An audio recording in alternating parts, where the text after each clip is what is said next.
Salut, j'espère que vous allez bien. Aujourd'hui on va parler du pH et je vais vous montrer comment contrôler le pH de nos préparations cosmétiques et comment le modifier s'il ne convient pas. Si je vous fais cette vidéo, c'est déjà parce que j'en ai jamais parlé, mais aussi parce que en automne 2018, j'ai suivi une petite formation à la base pour animer des ateliers cosmétiques sur Paris, chose que je suis encore en train de mettre en place, mais ça arrive.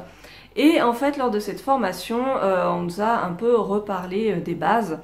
Et c'est là que j'ai appris à réellement contrôler le pH des préparations. Et c'est là que je me suis rendu compte que je faisais une grosse erreur que vous pourrez voir dans mes anciennes vidéos et que je vais corriger tout de suite. Le pH va indiquer si votre préparation est acide ou basique. Et en fait, le contrôle du pH, ça va de 0 à 14. On le mesure dans une échelle de 0 à 14. 0, c'est le plus acide, 14, c'est le plus basique. Et bien sûr, selon l'endroit où vous allez appliquer votre soin, la peau n'aura pas besoin du même pH. Je vous laisse aller voir mon article que je vous mets en barre d'infos, puisque je vous ai listé en fait quel pH il faut pour le visage, quel pH il faut pour le corps, etc. Donc vous pourrez aller voir. Le pH se mesure avec des petites bandelettes. Autant vous dire, donc celles-ci, donc elles viennent de chez Aromazone.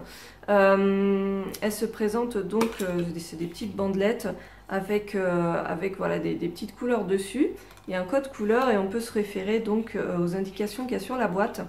Autant vous dire franchement que ce genre de bandelettes, c'est pas que c'est faux ce qui ça va vous indiquer, mais c'est pas ultra précis. Parfois entre 5,5 et 6, on ne sait pas trop exactement où on se situe, mais bon, ça donne quand même une bonne indication. On peut à peu près voir où est-ce qu'on se situe. Il existe des bandelettes pH beaucoup plus fiables, mais c'est déjà largement plus cher, très cher, mais en plus c'est pas vraiment destiné aux particuliers, c'est vraiment des ventes pour professionnels, donc nous on n'y a pas vraiment accès. Et sincèrement, avec ça, on se débrouille déjà très bien. Règle numéro 1 pour contrôler le pH de votre préparation cosmétique. Ça peut être une crème, un lait pour le corps, une lotion, un gel douche, tout ce que vous voulez. Il faut impérativement, une fois que votre préparation est prête, vous venez de la préparer, attendre une trentaine de minutes pour que le pH se stabilise. Pourquoi? Parce que en mélangeant différents ingrédients, chaque ingrédient va avoir un pH qui lui est propre. Quand vous faites une préparation, il y a une réaction chimique qui se passe entre les éléments et du coup le pH peut changer. Bon, il est fort possible que le pH ne change pas vraiment entre le moment où vous venez juste d'ajouter les produits et 30 minutes après, si voilà, le tout a un pH assez homogène.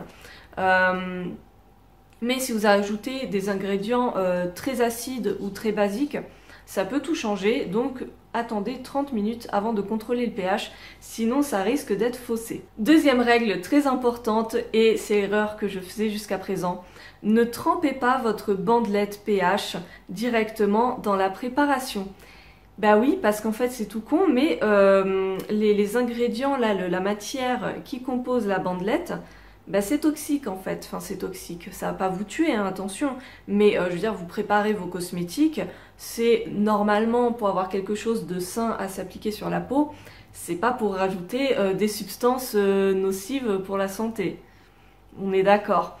Donc, si vous ne savez pas comment ça fonctionne, tout simplement vous allez appliquer un petit peu de votre préparation sur la bandelette et c'est instantané, la couleur change et vous pouvez donc contrôler, vous passez votre petite bandelette devant les petits dessins, enfin les petites couleurs et vous voyez où vous vous situez. Évidemment, si je vous ai dit de ne pas tremper directement la bandelette dans votre préparation, bah effectivement il faut prendre une cuillère propre, une spatule propre. Vous prélevez un tout petit peu de préparation, ou si c'est liquide, vous prenez une petite pipette, et loin de la préparation, vous allez l'appliquer sur la bandelette. Et bien sûr, vous ne retrempez pas votre cuillère ou votre pipette dans la préparation si ça a touché la bandelette. Alors, on va pouvoir faire le test avec ce petit gel douche que je viens tout juste de faire. La recette est sur mon blog si ça vous intéresse, le lien est en barre d'infos. On prend une cuillère propre et désinfectée. Alors là, je me mets au-dessus de la table, mais vous pouvez le faire au-dessus d'une assiette. Enfin bon, c'est pas très grave. Hop, je prends juste un petit peu, hein, c'est pas la peine d'en mettre 3 tonnes non plus. Hein. Hop, le tout s'est détalé sur la bandelette. Voilà. Et ensuite, on va observer la couleur. On va regarder toutes les couleurs qu'il y a sur la bandelette et on va chercher qu'est-ce qui est le plus approchant. Bon, généralement, les préparations, ça reste dans cette zone-là, généralement. Donc, on va approcher la bandelette et on va regarder, vous voyez, qu'est-ce qui correspond. Alors déjà, bon, le bleu, vous voyez, là, je ne sais pas ce que vous voyez trop à la caméra, mais là, c'est plutôt violet, là, c'est bleu, mais on va dire que la deuxième ligne, là, est beaucoup plus probante, puisque vous voyez, là, je pense sincèrement être environ vers 6, en tout cas entre 5 et 6. Donc écoutez, c'est une très bonne nouvelle puisque le gel douche c'est entre 5 et 7,5. Donc bah là mon gel douche, j'ai beaucoup de chance parce que le pH est bon. Donc je vais pouvoir le mettre directement dans mon flacon. Si comme dans mon exemple le pH correspond, s'il est bon, bah très bien, vous pouvez utiliser votre produit. Et s'il ne convient pas, il va falloir donc modifier le pH. Si votre préparation est trop acide et que vous souhaitez donc la basifier, remonter le pH, il y a deux produits très efficaces. Premièrement, le bicarbonate de soude. Ça, normalement, on en a un petit peu tous chez soi. Donc voilà, c'est l'occasion de l'utiliser. Ou bien l'eau de chaux. Moi, j'aime beaucoup l'eau de chaux. Comme ça, je trouve que c'est très pratique à utiliser. Des fois, avec le bicarbonate, j'ai peur que ça se dissolve un petit peu mal. Enfin bon, bref, c'est vraiment personnel. Il y en a qui utilisent le bicarbonate, c'est très bien. Donc dans ces cas-là, bien sûr ça va dépendre de votre quantité. Si vous avez fait 15 ml de produit, évidemment il faudra y aller au compte-gouttes. Mais si votre préparation fait 100, 200 ml, enfin voilà, même 50 ml, vous pouvez commencer par ajouter 1 ml de produit. Si votre préparation à l'inverse est trop basique, il va falloir ajouter de l'acidifiant. Personnellement, moi je prends de l'acide lactique.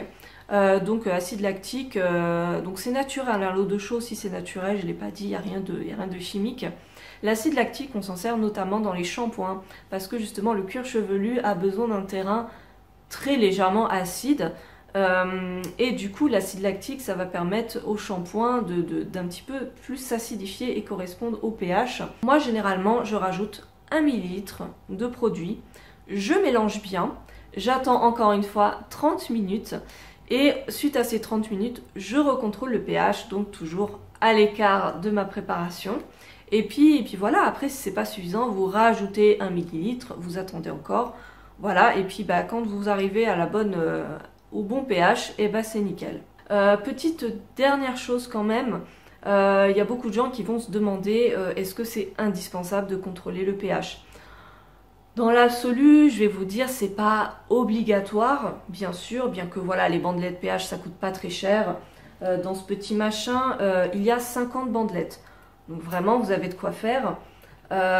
Néanmoins, si votre pH est vraiment très différent de ce qu'il doit être, votre préparation peut être moins efficace. Voilà, si vous créez une crème pour le visage, que le pH n'est pas adapté, peut-être que ça va être moins hydratant, moins nourrissant, moins protecteur, enfin voilà, c'est normal. Donc moi je le fais toujours. Généralement on n'est pas très loin, donc je pense que c'est pas très grave si vous avez rien pour corriger le pH. Mais voilà, ça peut être intéressant, surtout si vous tambouillez vraiment fréquemment, si c'est vraiment quelque chose que vous aimez bien. Je pense que c'est intéressant d'investir dans un petit peu de bicarbonate, un petit peu d'acide lactique. Et des bandelettes, voilà, ça dure quand même relativement longtemps. Voilà, bah je crois que j'ai rien d'autre de spécial à ajouter. J'espère que cette vidéo vous aura plu, j'espère que ça aura répondu à vos questions. Et bah sur ce, je vous fais plein de gros bisous et je vous dis à très bientôt, salut!